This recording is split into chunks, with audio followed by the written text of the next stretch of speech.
أغيسيس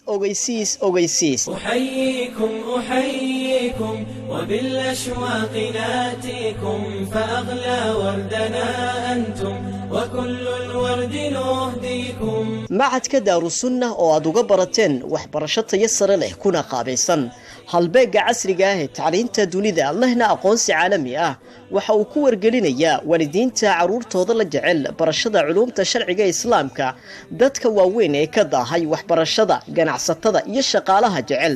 inay kobciyaan garaadkooda aqoon balse uu ku yaryahay waqtiga in macadku uu idin diyaariyay manhaj tayeesan laguna baranayo xifdinta quraanka kariimka barashada culuumta sharciga barashada luqadda carabiga farqurxinta laatiinka iyo carabiga macadka waxa uu leeyahay qaybaha taxfiidka ee lagu xifdisiinayo ardayda quraanka hab casri ah oo ardayga uu ku dhameynayo muddo kooban qaybta macadka oo lagugu barayo heerarka kala duwan ee shariicada islaamka muddo 2 sano ah marka aad dhameysana daarusunnah aad ka qaadan doonto hadii uu alla idmo shahaado caalami ah qaybta barashada luqadda carabiga oo lagugu barayo muddo sanad ah ku hadal iyo qoraal intuba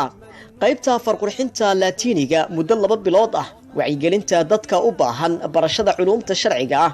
macadku waxa uu sidoo kale u bixiyaa dhammaan koorsooyinkan iyada oo hab online ah maamul iyo macallimiin muddo ku soo jiray mihnadan ayaa ku diyaar ah khibradna u leh fanniga iyo cilmiga ay dhigayaan haddaba wixii inta dheeri ah fadlan gaar xarunta macadka oo ku taala degmada Dharkeenley gaar ahaan agagaarka Suuqleef ama wac taleefanadan tiriskoodu uu yahay eber 658 eber 2 eber 3